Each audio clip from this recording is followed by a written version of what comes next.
Kakati muzeyi tuddeko wali ku kyalo. If you cannot resurrect yourself. Isima ye report police n'agituwa mu week 2. Kubanga linda ko muzeyi katono kasooka empisewo ekibuuzo kino kwa okuyamba abatulaba. Abantu bangi bazze battibwa era n'abatanaba kuttibwa bali mu kutya. So ku luno police n'afuna abatemu bano. I think I don't know who killed it. Isima. Omanyi atakirumira. Abiriga. Muzeyi ani atakirumira. You think you ask Nachobe, didn't I save Nachobe? Gabagena Muta Bamkolede, ambush, okuva ku CPS okutuuka ku wundi. Uganda ask Lumumba, Samuyamba, Nankabira agenda kumpabira wa Museveni. Katumba Wamala, Yampita Koniman. Nobody kills the people here. Mr. Mumanyi. And we are for us we use technology. I've told you, we already have photos in that incident from our satellite connections. Isima yafiridde mu mwine ebifaananyi. Mise ina. Ebya satellite. Ebya satellite ebina. But we are private company. That's why I'm telling you. I trust only 2 people. Museveni aina abadokitali nga report sheet. I trust only 2 people.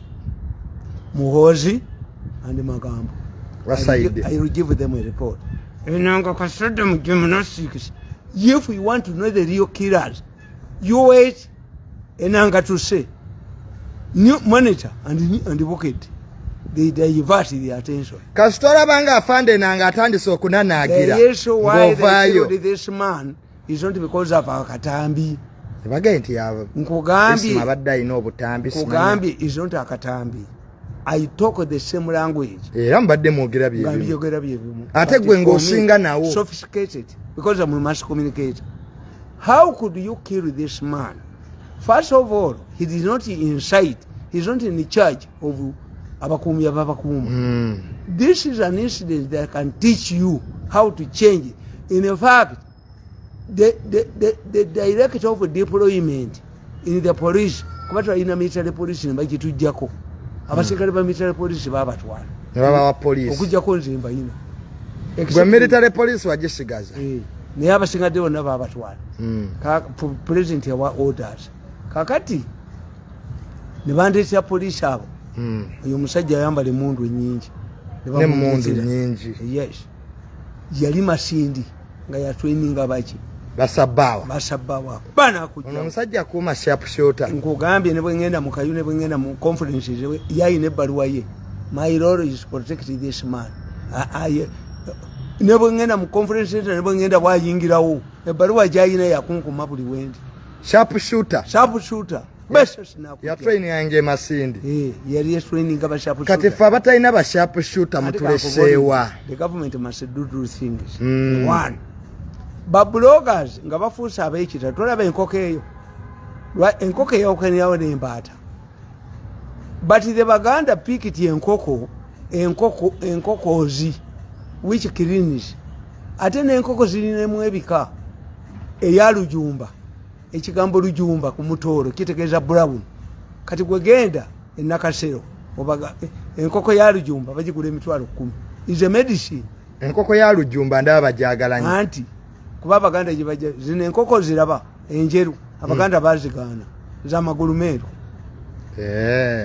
Tugitwalira anti waliwo yatwalira utafiira enkoko ezo nga abutaddeko yamutwala emisinde muganga olowooza simanyi bya Abaganda. Kakati enkoko ya lujumba kakati mugamba poli. If something becomes important, ngaba blogger kati. The bloggers have become important. What should we do to protect the bloggers? Nti gundi yabayise. Akuli ya yiso. Director General ya Twitter. Train these people in military, give them military training. Yes. At one time, the MPs demanded Americans. Kati ba bloga yise bayite. Internal Security Service. Bawe training nga gye batwa. Ya military. Bategeere. And they should give you pistols. But when a mundu. Ba bloga baweebwe emmundu. Nga bamaze obba training. Kwa kati bamaanyi. Banyiza abantu bangi. Now, I've told you. Now that you have passed the homosexual law, the battles are going to be expensive. kasitete kali ebisiyagalise obubina kati bugenda kuba bwa bay. Yes, kubanga it involves simanyi myaka emeka. Kati teri omusiyeza agenda kusigala kusiyaga musiyaze munne. Do you see rape cases in Karamoja? Rape a woman and they kill you. Kati nze nga bugambye. These bloggers, once Yeso has known, they are the important. bloggers are very important.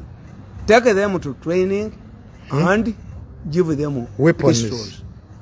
2, we must have the common good that whoever the wrong arm of the government must arrest you. Banabasisi mabayino kwatibwa. Kill somebody. Fanya fujo wone.